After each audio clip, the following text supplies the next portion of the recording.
in light of what I've just shown you before, but if you're joining us, this is how it looks today. Kenya-Dubai relations on shaky ground. And we want to hear from our panelists this morning, especially Dr. Eseli, because now also the party leader has been embroiled in this. What does it portend for his party leader? This is Wetangula. We've had clips that has been doing rounds in the media. But you say, and if you joined us at the top of the hour, we had this particular discussion with him just briefly as a segue to the show this morning. But your party leader has been embroiled in this. There was a lengthy conversation on this. He's actually dragged big names as well on this particular scam as well. Looking at this editorial cartoon, what do you have to say? First, we need to get this clear. I'm the spokesman for Fort Kenya, the party, not spokesman for the party leader. Very good. But how do you uncouple now your party leader? You need to get that very clear, because I know in this country, I used to party leaders owning the party. But Fort Kenya now doing about 27 years since formation, is the second oldest party in the country. You realize that Fort Kenya is not about the party leader. So I'm a spokesman for Fort Kenya, the party, not the party leader. However, to comment on this issue, I would say that the Tanga side finally feel that they found something to hold on to against the handshake side. But I think that's just clutching on straws, because the two issues are very different when you look at the corruption that was being talked about and now this issue.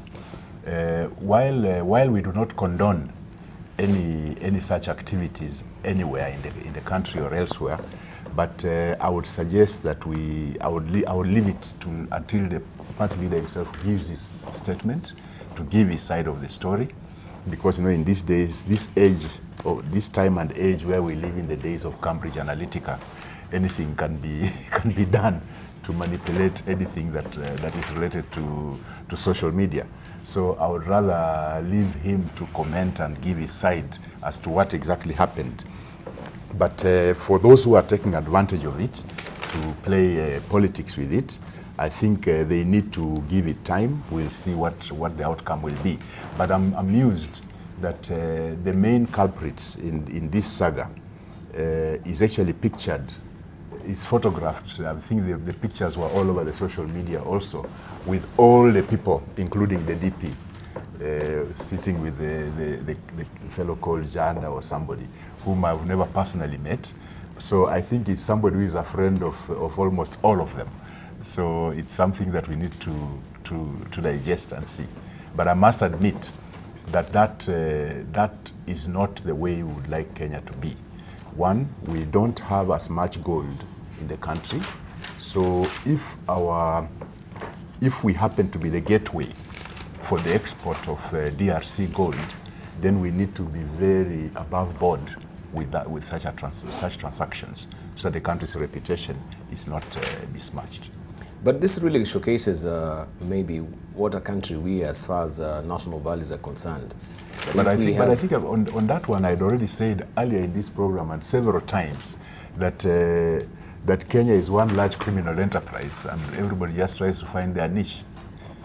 So that actually goes to solidify my opinion that Kenya is a large criminal enterprise. All right.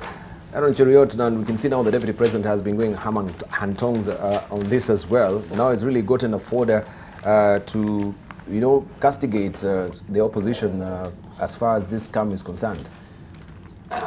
Nothing could be further from the truth. It only solidifies what we have always told you, that these are conmen we are dealing with.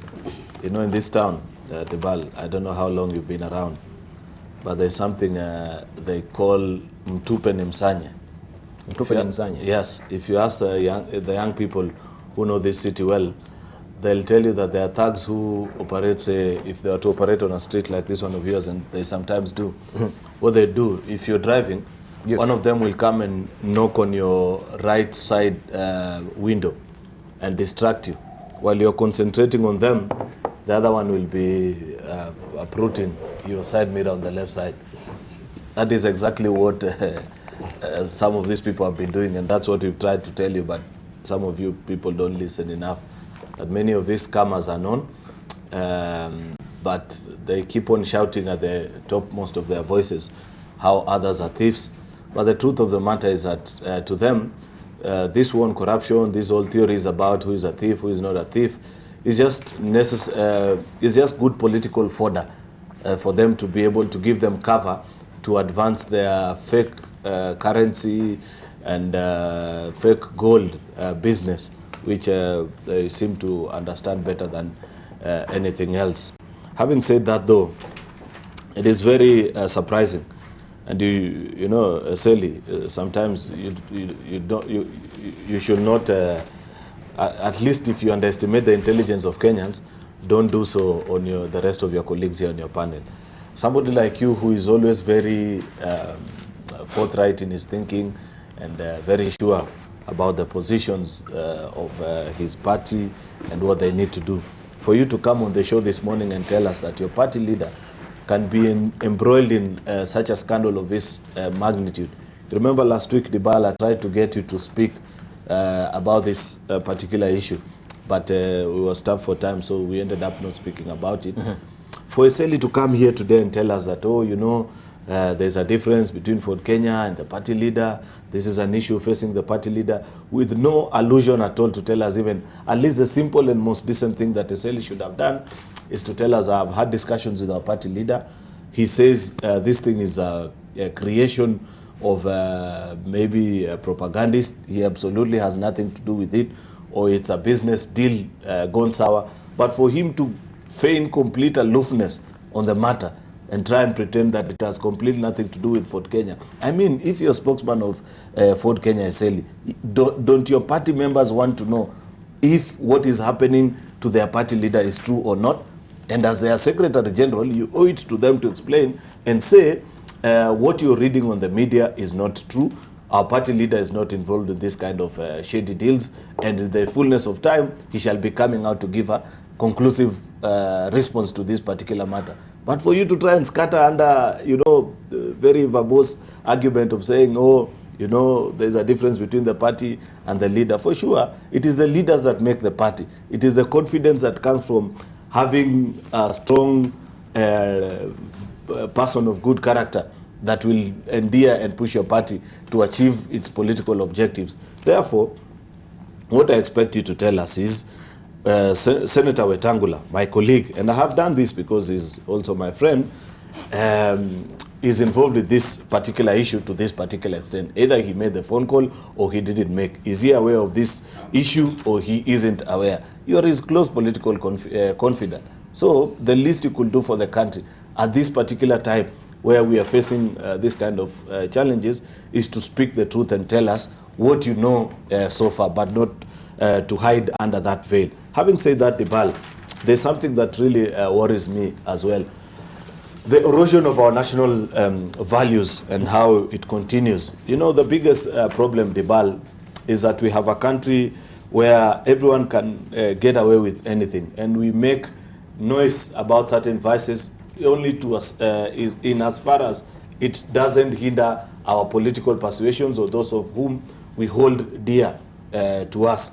That is why on many occasions you'll find people will be so strong and very solid about certain political scandals. But the minute it appears to be targeting those that are close and dear to them, you'll see them chicken out and fizzle out of it. And unfortunately, the same is not true of us, the politicians only. You see it even in the lives of everyday Kenyans, where their noise and their anger towards a political scandal is only measured to the extent of how much does it affect my political leader, the person that I love. If it is somebody that I have great admiration for, then it can only be that he has been fixed or somebody is trying to manufacture a scandal for them. Mm-hmm. We really need a national discourse on what is it that we can do as a people, such that we end up having a country where people have respect for values. You know, Article 10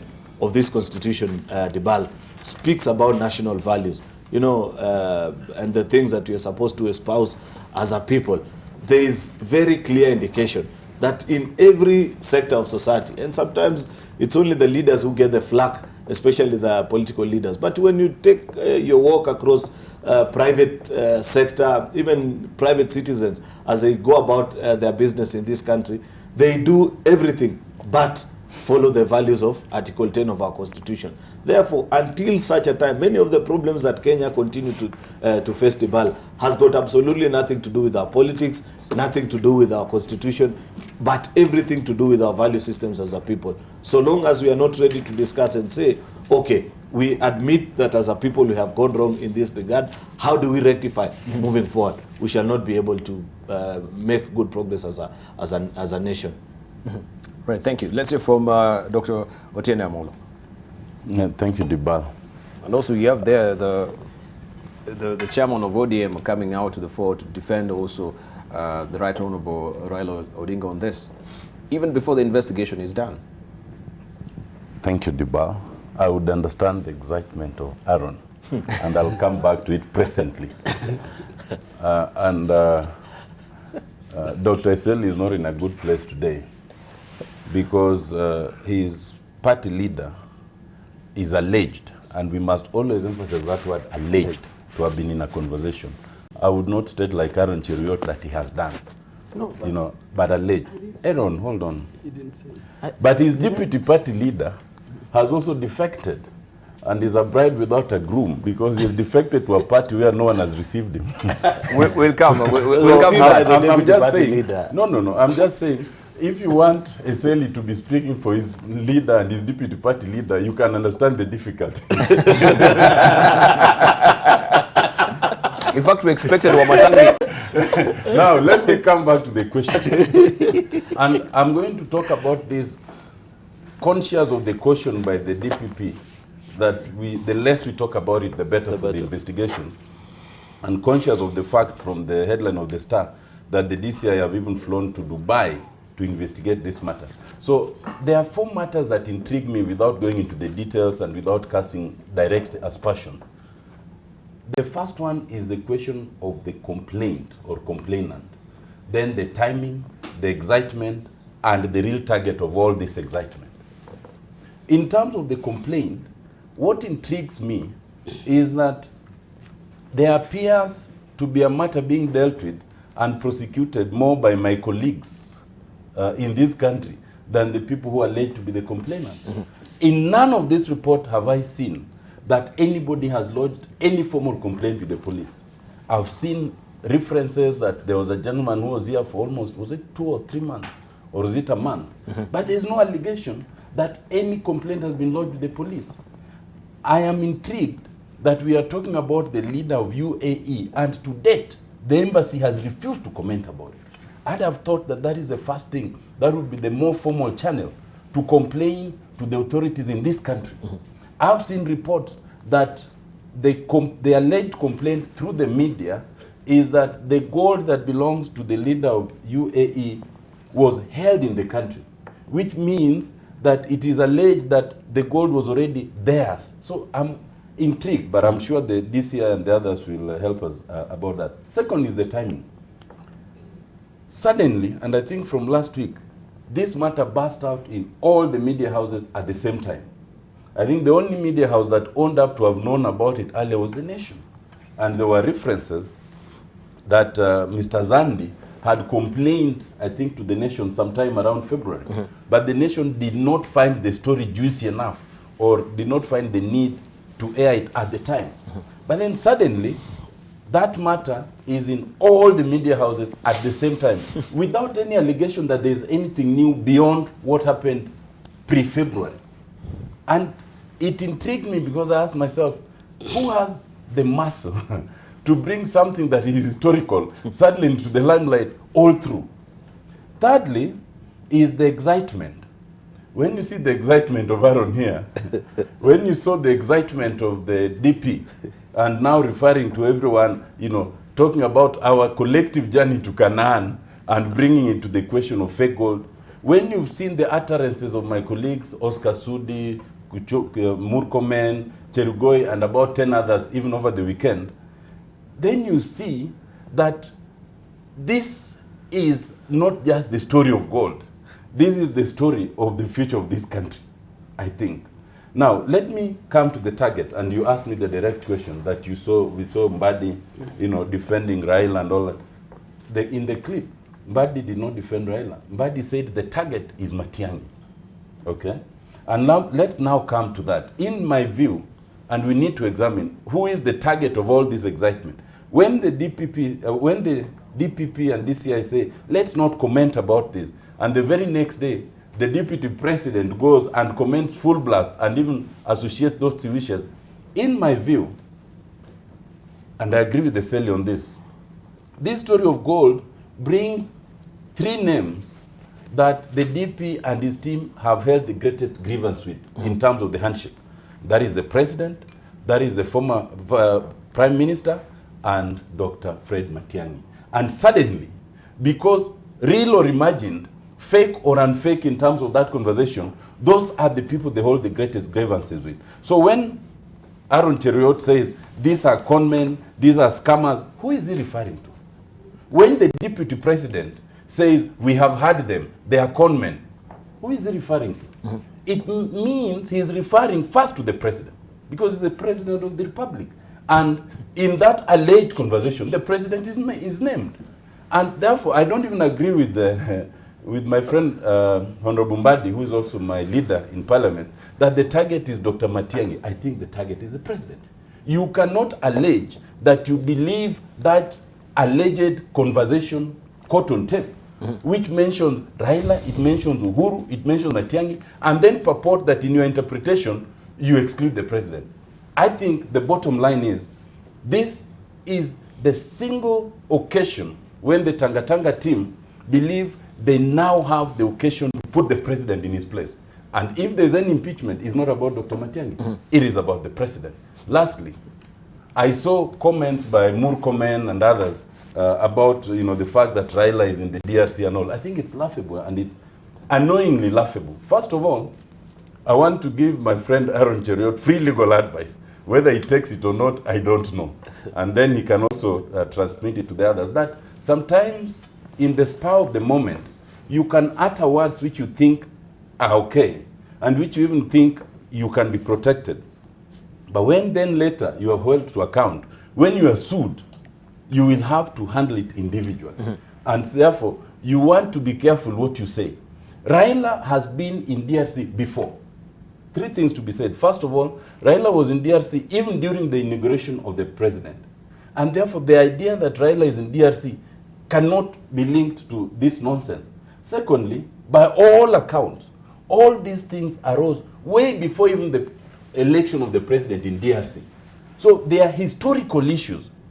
And lastly, as clear from the tweets and the accounts of the prime ministers, he was in DRC on key fundamental issues on his office as the High Representative for Africa. So let's leave the issue of this gold. Let's help. And anybody with any information should actually help the DCI. But let's not take the opportunity to try and bury all the real scandals that Tanga have in their hands and hope that by this gold thing, you can rubbish all that away. You can propel the DP to be the single most correct person in this country, and then you can hope to solve the names of everyone else. Yes. Let's say from Jacomi Dio then, if we have, as it's alleged, and we have leaders who are alleged maybe being embroiled in this particular scandal and many other scandals as well, where then do we have that temerity and maybe the audacity to come and tell Kenyans that we should fight corruption? Are we losing this war on corruption if the key figures we take as Kenyans to be stabilizing figures of these particular conversations are really embroiled in corruption itself? Thank you, Deval. Deval, I think it's the country of Malaysia where there was a constitutional reform, but the main issue that drove them to the reforms was about corruption. And the first victim was the Prime Minister, who led the constitutional reform. What am I saying? If it is Uhuru, if it is Raila, who are the gold scammers? If it is Wetangula, arrest them. I mean, why isn't the law blind? But you must understand what William Ruto is saying, It's all politics. He thinks, but I think it's kind of like cheap politics. Because, you know, in this country, for you to be relevant, you must call Raila's name. Anybody. And eventually, in my experience, is that the people who do it so often always go irrelevant. Read Murkomen. You just become irrelevant because you say things that don't befit your stature and the office you hold. He is the majority leader in the Senate. So when he just talks, it doesn't make sense. But it does not take away the underlying issue, Debal, that this country needs fixing. We need to fix our country, whether it is to fix Uhuru, whether it is to fix Raila, whether it is to fix Ruto. We will fix, and you can know that the noises being made is because people are fixed. You know, I found it very interesting. First of all, let me correct my friend, one of the gentlemen that said, I think it was Eseli, that said, all these people have met this Janda guy. In those photos, I looked at them. There is no Musalia with Janda. He's not there. So that is also something to note. It's also good to be fair to all these people. In all those people, there is a story that the president was only called for complaints that there was something wrong going. You're talking about something of a value of 30 billion shillings. So the president has allowed the investigations to go on. I am also told that Raila, the concerns were raised to them. If there is a scintilla of truth, Debal, that there is impropriety, I think we owe it to Kenyans not to spare anybody. But what bothers me, Debal, that the deputy president spent about 3 days in Western Kenya, 2 or 3 days. And in that on that trip, they're talking about Your Excellency 2022. And nobody spoke about the plight of teachers.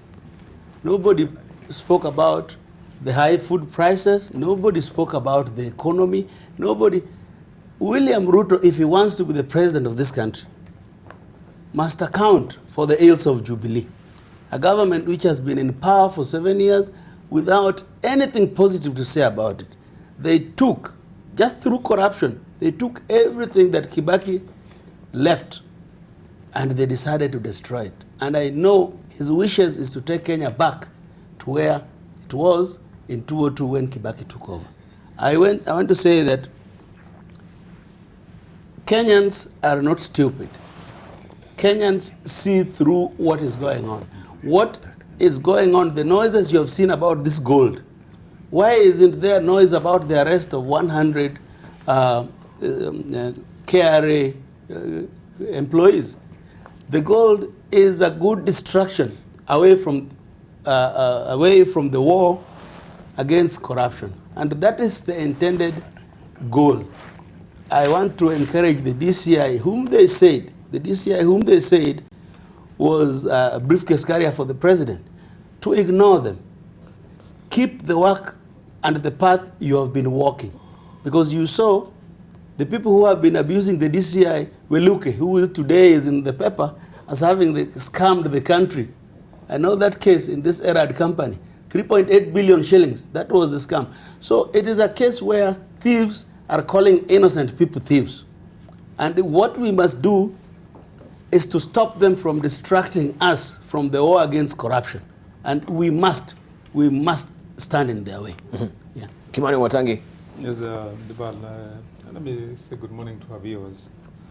We've started the day on an interesting note. And Debal, for a moment there when you're conversing with Otiende Amolo, I heard like you had wanted to suggest that I should have been there to receive halwale. Yes. You read my mind. In fact, I thought you'll have come with a cake today. It's only that we don't have a halwale here. So that you can cross over. Anyway, you know, Debal, I've been listening to this discussion. And not only here, but since it started. And I've been wondering, most of these people who are speaking about this corn game as though it is something new, where have they been? Yes. And I'll tell you why. Because this gold corn game or corn plan was there even before DESI. The DESI's come. It was there even before people started painting bottles with aluminium and peddling it as mercury. I don't know whether somebody has ever tried to con you with mercury. This gold scam has been there, and it has really existed. Let me tell you about last year. I think last year, but just before the elections, some people came and approached me. I was in one of the hotels here in Nairobi, and there are people that I know. I know one of them is a local business person. Some people who are well-to-do, so to say. And they came to me and sat with me and told me, now, we want you to help us because you have an office, you are a senator. We have some people that have money, and you can help us to access this money. And they produced a whole bunch of papers which look so genuine and stamped by KRA from the airport and the customs department. And they went through to flip them one, and they showed me. These documents show that there is gold stored in the airport. And this gold comes from DRC. At least they were candid enough with me not to try and con me. So they told me, what we just want you to do is, because you have an office, we want to bring you some clients. And your work is only to tell them that you can take them to Njiraini, the Commissioner General. And once you take them there, you will tell them that you can negotiate with him, and at least he can give some percentage of the storage fees, which was reading in millions of shillings, and the accrued customs duty.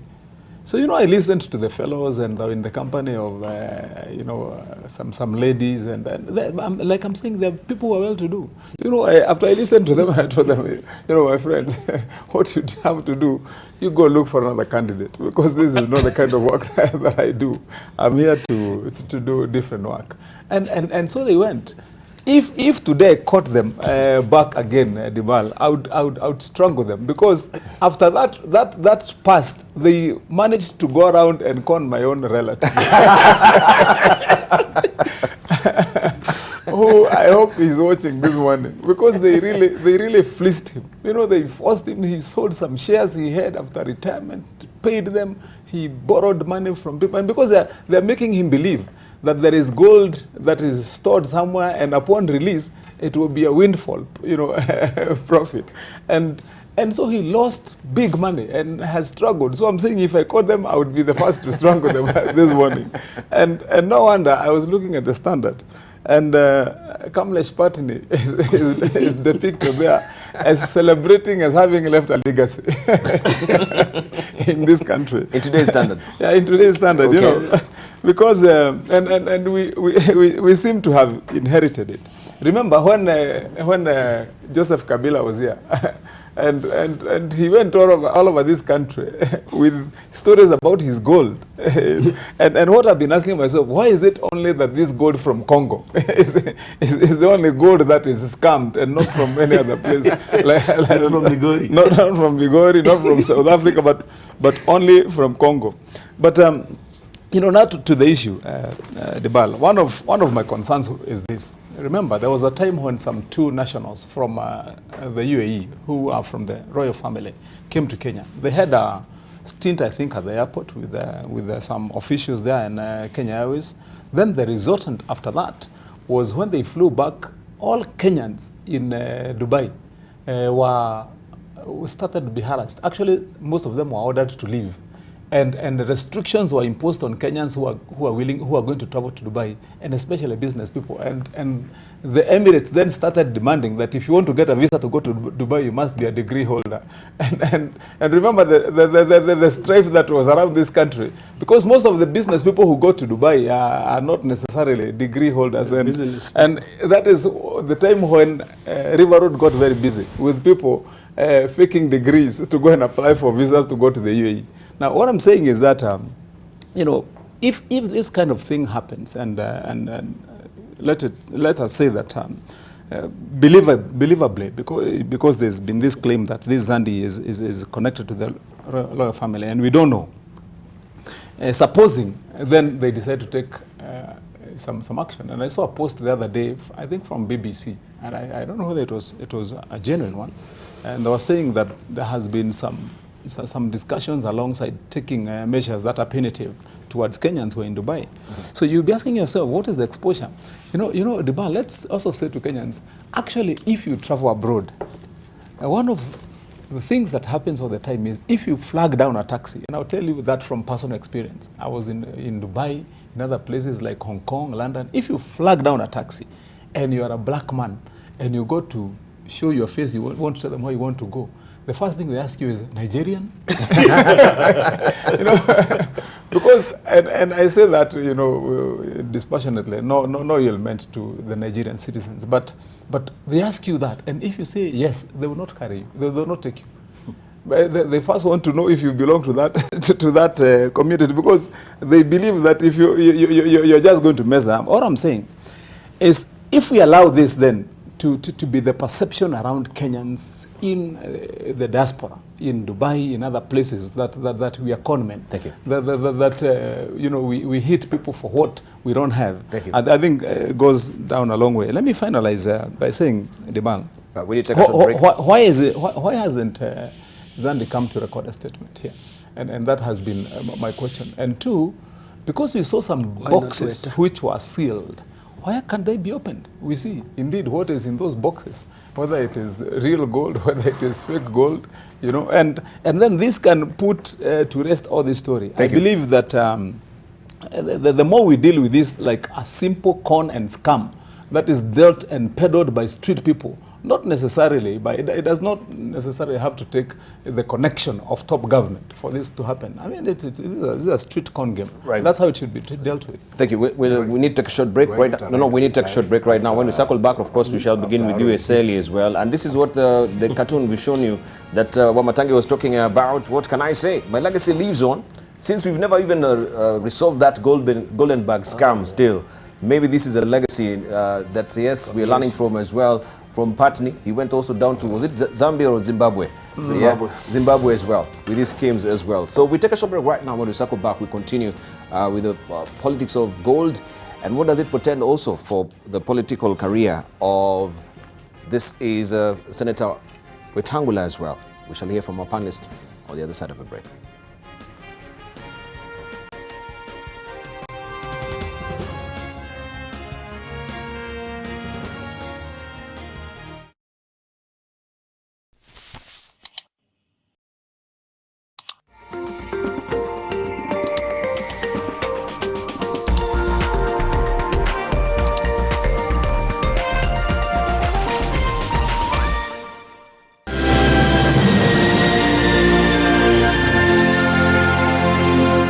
Kliniki iliyo karibu nawe kabla ya masaa 24 kupita ili upimwe na upate dawa za AL za kutibu malaria. Hakikisha unalala ndani ya neti iliyotibiwa kila usiku, kila msimu na pahali popote unapolala.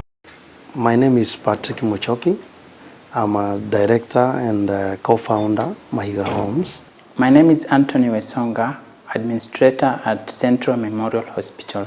Mahiga Homes was started back in 2018 in the month of January. Central Memorial Hospital is a level 4 private facility based in Thika, established in 1986. Daily Nation is one of the most read newspapers. You go to any corner of this country, you still find Daily Nation. So we are able to meet and assess quite a number of people. Our leadership is unchallenged, and that's the truth. Daily Nation. The truth. Kairo akona trip ndani ya 2,500. What? That much? Bado ulipeleka mtoto wa shule expensive.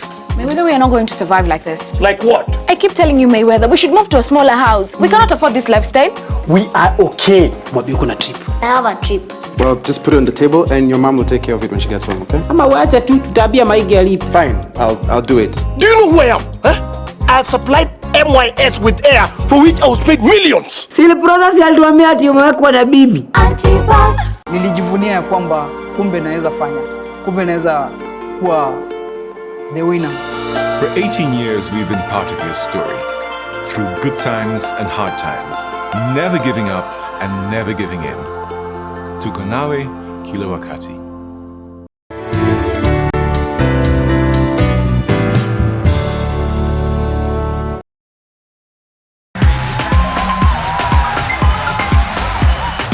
Usibahatishe. Get paid instantly. Play now. Usibahatishe. Cheza na SportPesa. Cheza na SportPesa.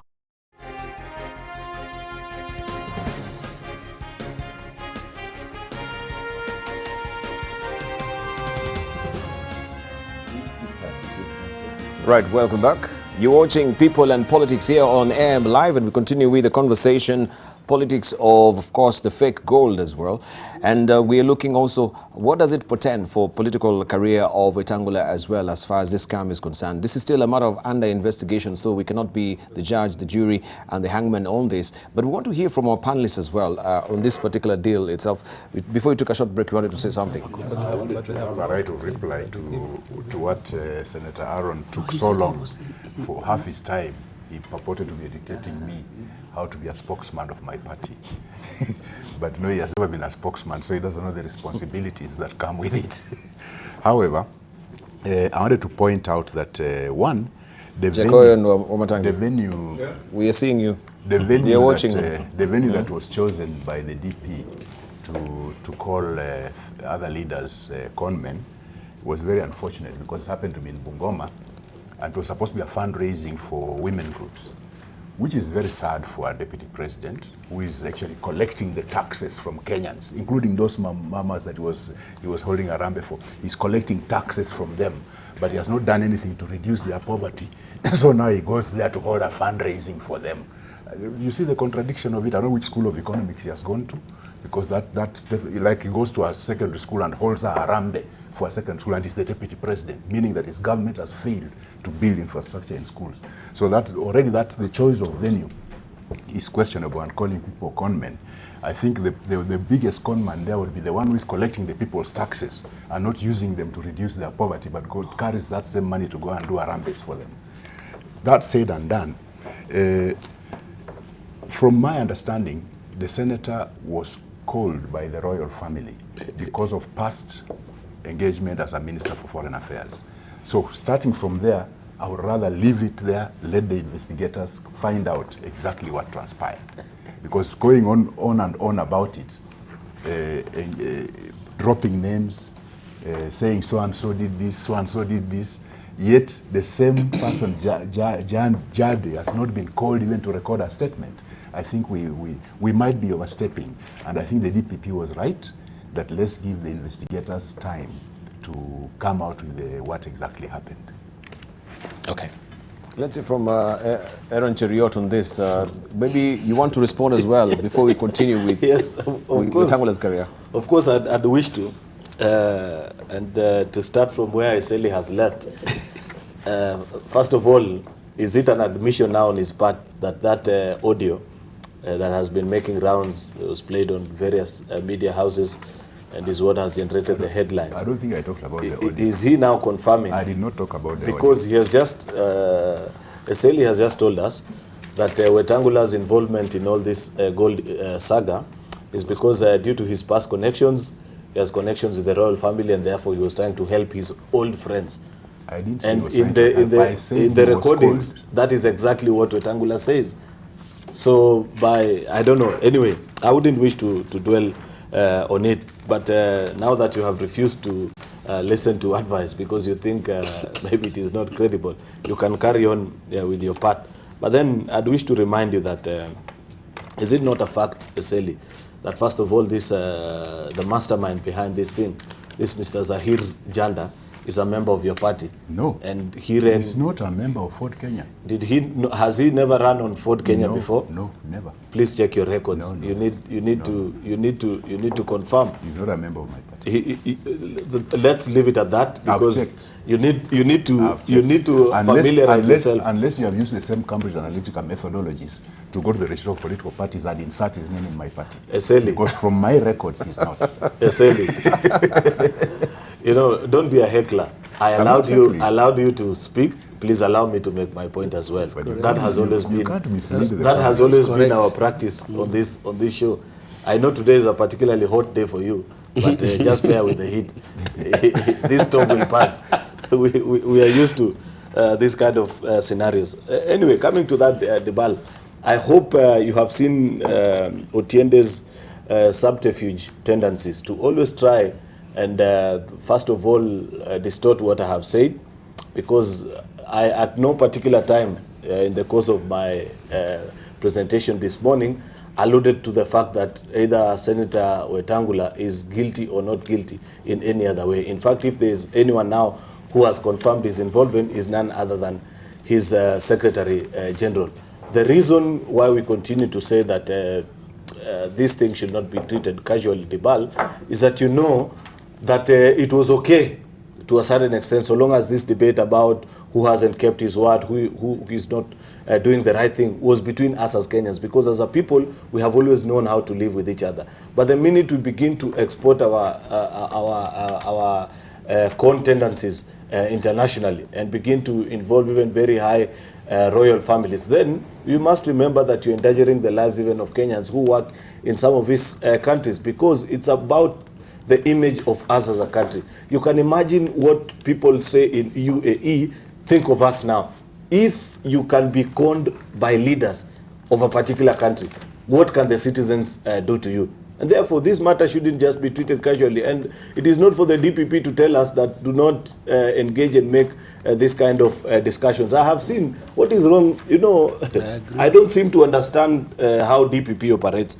On many occasions, I have seen Kenyans engage in this kind of debate every other time a scandal has broken out, where they say, oh, I think this is true, this is not true. I saw people having all manner of discussions during the saga of the false Kimwarer and Aror discussion. I never saw him seek any clarification. But all of a sudden, simply because the former Prime Minister and the President have been mentioned in the audio, he wants to curtail debate and say Kenyans shouldn't engage in this kind of debate. I feel that to that extent, the DPP has extremely lost it, and therefore shouldn't be lecturing us. Let Kenyans discuss. If they know any truth, what he should be calling for is that if there is any Kenyan who can offer information that will help solve the mystery of this gold saga, then they should be willing to give that information either to DCI or other relevant authorities, but not to tell people that you cannot engage in this kind of debate. Indeed, we are living in very interesting times. Who knew that on this panel, a few 8-10 months down the line,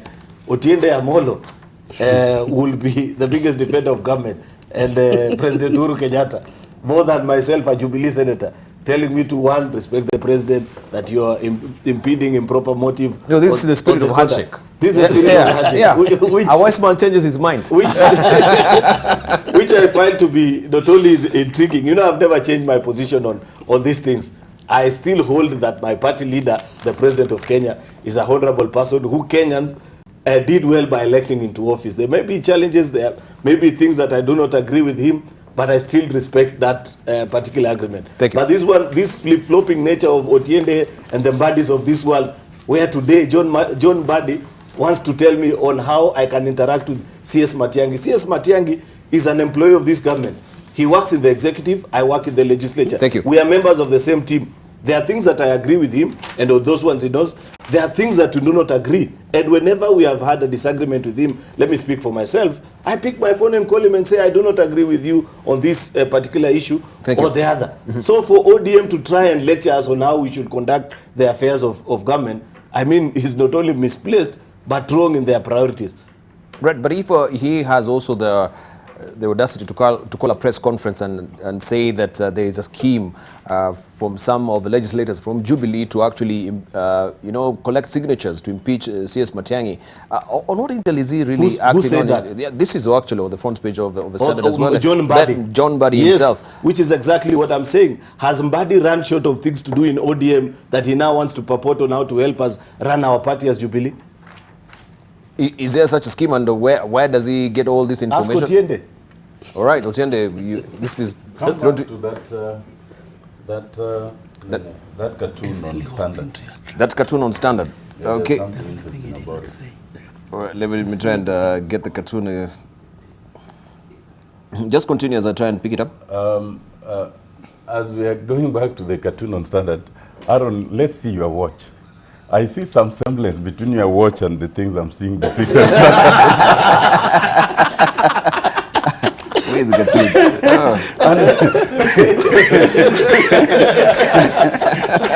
You must remember that this disclosure was made by none other than your recently found colleague, Boni Halwale, that you are wearing a gold watch. So now, in this era of fake gold and real gold, I don't know whether your watch is the fake one or the real one. But it means in this panel, the person who comes closest to this scam is you, in terms of what you have.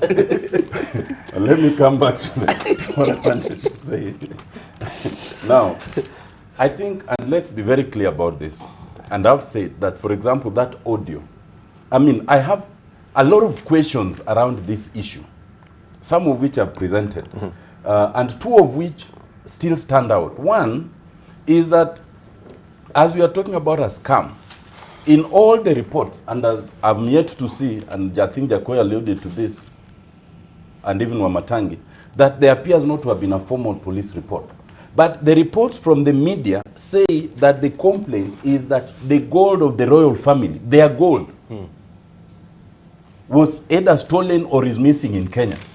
Which then means it's a question of gold that was bought in Congo, and the problem is not that it is fake gold. The problem is that it's somehow disappearing in this country. That's what I understand this complaint to be about. And so it becomes very intriguing. If that is the case, then it's not a question of fake. It's a question of disappearing gold. Secondly, when I listen to that audio, and I mean, we'll leave it to the DCI to get to the bottom of it, it purports to depict a caller who is yet unidentified and a senator. And you ask yourself, so who could possibly, if it were true, who could possibly have taped it? Could it be the senator who taped it and released it? If it was true, it's unlikely. Are we saying that the royal family could have taped a conversation and then released it? To whom? It is unlikely. So there are so many things around this thing that begs a lot of questions, which brings me to my point. The point I made was this, and Aaron was not listening, so I hope now he's listening, that for the DP and many of my colleagues to purport to know more than us, because many of us have many questions, including the ones we post, but for them to purport to know more than us and to come to the conclusion on who are the cons, who are the scammers, and who are all these other things is nonsense on stilts. Because when Kimwarer and Aror Dam issue arose, we had on more occasions than 30 from Aaron Cheruiyot here that matter is false. It is under investigation. Let us wait for investigation. Now he's telling us you do not need to wait for investigation. We have our conclusion. But the fundamental point I was making is this, and this is not about defending government more than yourselves and all that, because I didn't go there. All the words you used, I didn't use. Wherever you got them from, you know. My point was, as the deputy president of this country, as a senator in Jubilee, and all your colleagues in parliament, you cannot purport to believe the audio which mentions Matiang'i, mentions Raila, it mentions Uhuru, and then purport that to the extent that it is true, it's only insofar as it mentions Raila and Wetangula, and the rest of it is untrue. For you to say, and you've said it here, that these are conmen, the leaders are fake, it means you are targeting the president. And the fundamental point is, and I've made this before, the day the deputy president finds that he cannot believe the president, he cannot deputize the president, that is the day he should resign. Because it means you cannot deputize a person you do not believe in. So he can't go and purport to be attacking all those others mentioned in a yet to be established audio, and then purport that insofar as it goes, it does not touch on the president. The logical conclusion is that Aaron Cheruiyot, as a senator of Jubilee, the deputy president as the deputy to the president, and all the other MPs and those who've spoken on it, do not believe that the president should lead. And the impeachment, and that's what I said, I don't think Mbadi got it right. I think the impeachment is targeting the president, not Dr. Matiang'i. Yes. All right, let's just hear from Jacob Midio. This is getting interesting. It is getting very interesting. You have taken the words out of my mouth. It is getting interesting. But you know, Debal, I think we are getting somewhere because... Do you mind, I wanted to correct him something. No, can we just... No, just let him finish. You will get your time. Jadi ran on Jubilee ticket, not Ford Kenya. Our candidate is a current MP, he's on Jubilee. So he all right, okay, you continue. Jacob Midio. Yeah, you see, it's even getting now more interesting.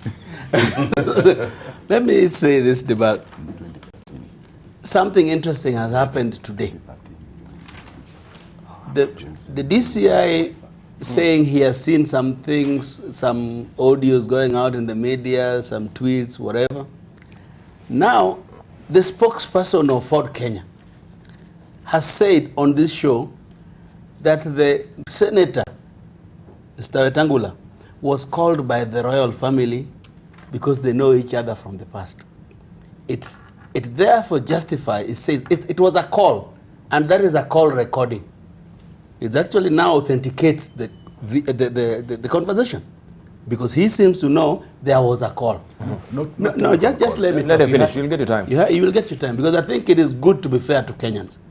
You pronounced yourself as the spokesperson of Ford Kenya, and you have said there was a call. You know, that is important, and I think it's the most important said this morning. The most important thing said this morning.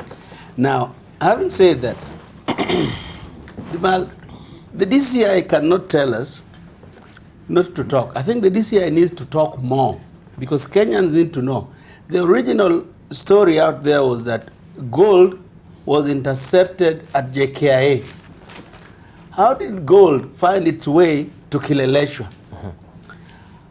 How did this gold find its way in a compound whose main gate is guarded by GSU? Matiang'i must explain. You know, we can't, I think Mbadi is wrong because what I saw about Mbadi, he's trying to exonerate Matiang'i. And that is wrong for Kenyans. You know, we can't play politics for the sake of it.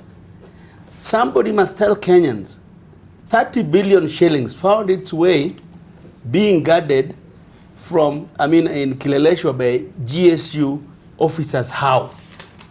We need to know how did it leave the airport. We need to know all these things. And we also want to ask, how is somebody who is on the radar of the DCI in the name of Wetangula left to go through the same airport where the gold disappeared to go to Hong Kong? You know, we must fix this country. Some things are wrong, and I am sure he has gone on parliamentary duties on taxpayers' money. He is suspect. How come he has not written a statement? This is really the right way to go about it. Why this boy called Janda? I saw him on NTV last Friday evening. He said no gold came to Kenya and that he is a shareholder of the company which is purportedly claiming the gold, and that gold was supposed to leave Zaire and come here using the road, then they would be paying taxes. I am wondering, a royal family of the UAE having gold transported by road through the Congo forest, through Uganda, through all this, it's one of the most dangerous roads in the world. Yeah. And you are transporting 30 billion shillings. This boy is still on the streets. He, in fact, in that interview by NTV journalist Debal, the boy seemed to have been saying, DCI come from me, I'm available. What is DCI doing?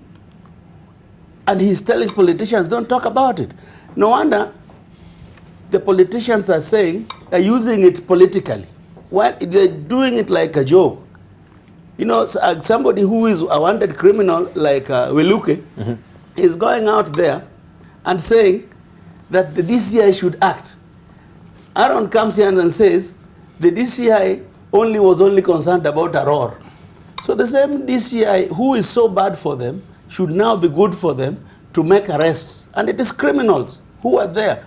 And if they were bold enough, why did they only go there to talk about Uhuru and Raila? Why, if they were in Bungoma, why didn't they call out Wetangula? You are cowards. They did. No, they did not. No, they did not. I watched.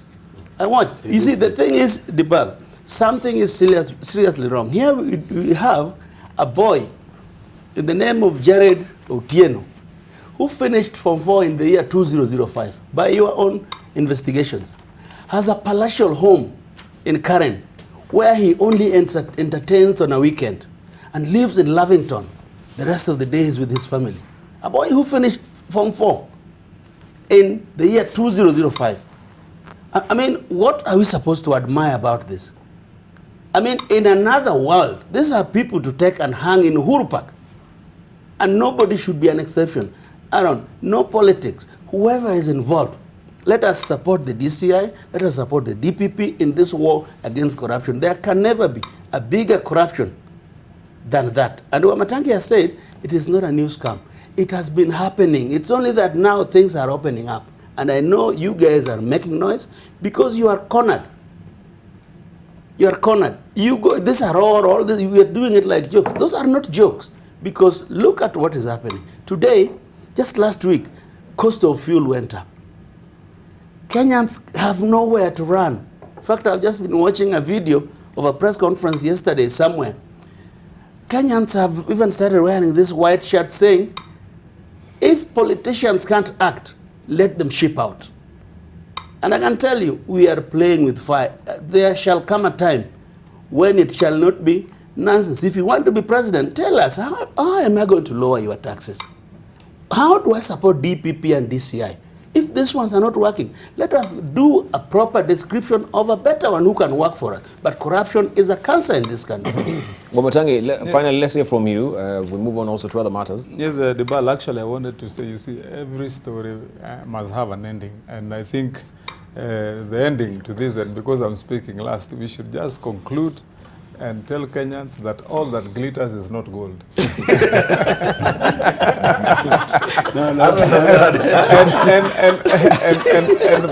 that the only good gold is the one that is unmined.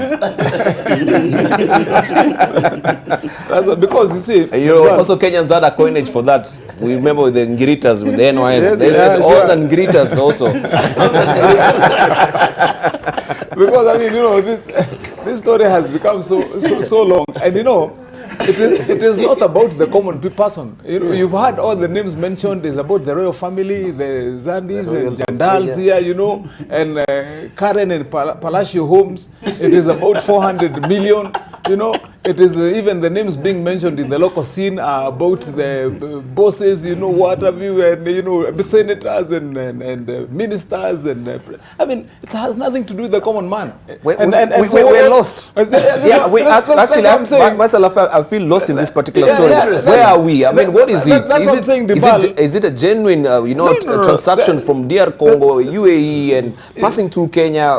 Debal, that's what I'm saying. This whole thing is diversionary. Look at the time when we are discussing about this thing. We are discussing about this thing and letting it occupy our entire talk and entire national cycle. When a month from now, we'll be looking at the budget and passing the budget. When right now, we are having a major issue between the passing of the division of revenue. But critically, when we have big stories about corruption, Debal, when we have major issues about service delivery to this country, right now, when we are in this particular season, talking every day, for example, in Parliament, grilling governors who each one of them have come with bizarre budget lines about monies that have gone wherever, and talking about losses of billions of shillings. And then here we are occupied talking about the royal family in Dubai and gold locked somewhere in the airport.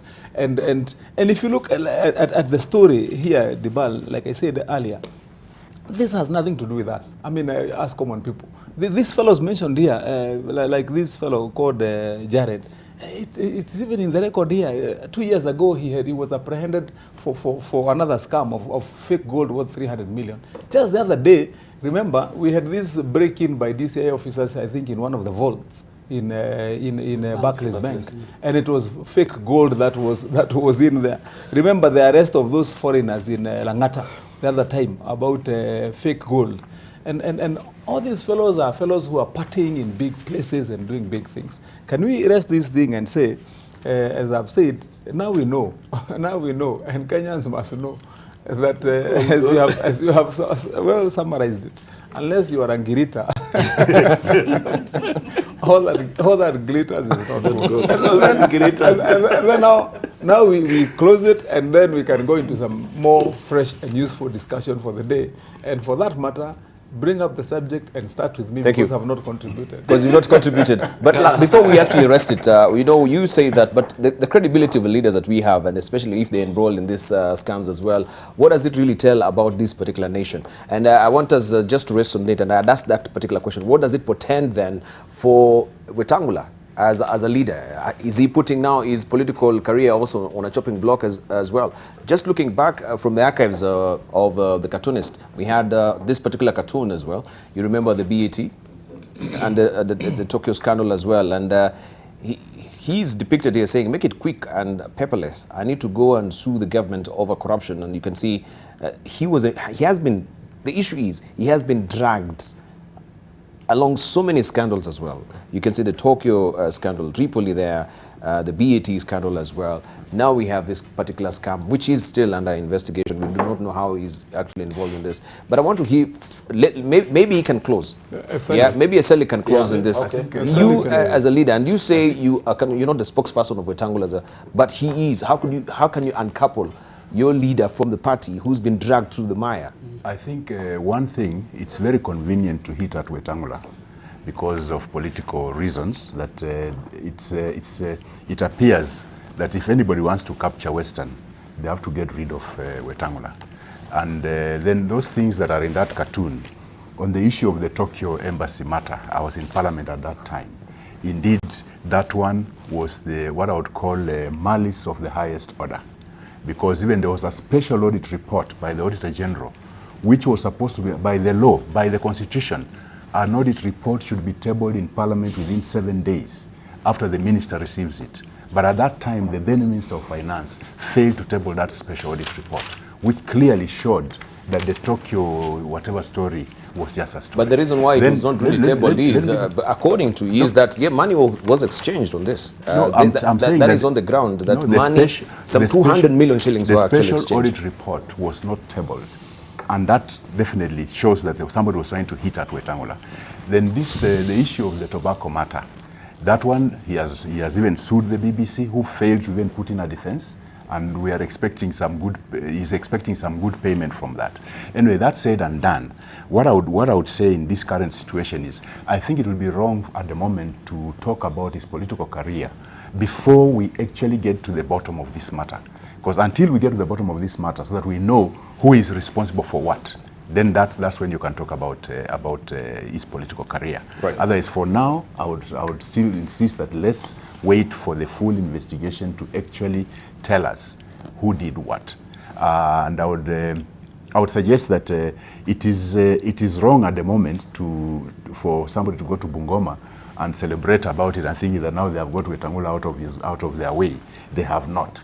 And they will still meet the same resistance from the people, because you cannot come to our backyard and sort of accuse our own of all sorts of things when you don't have proof. So I think that one we'll have to be very clear. So as far as his political career is concerned, let the investigations come out. What they'll come up with is what will determine what his future will be. Jacob seems to be having something on that before you close. Yeah, Debal, I love Eseli. Eseli he means well for Kenya.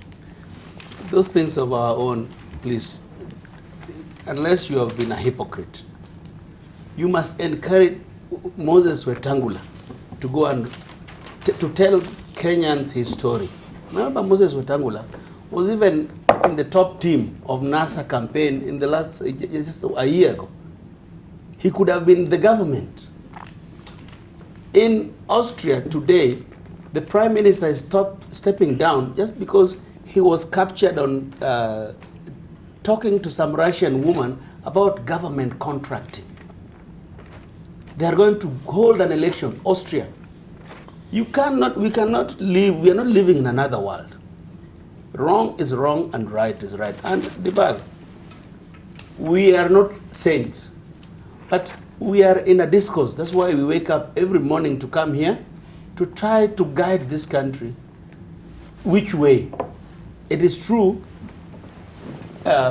it is wrong for William to enjoy, because he is actually proving Eseli's point that Kenya is one large criminal enterprise, which means all of us, we are criminals in that, in the sense of Eseli's say. But we must guide this country which way forward. Thank you.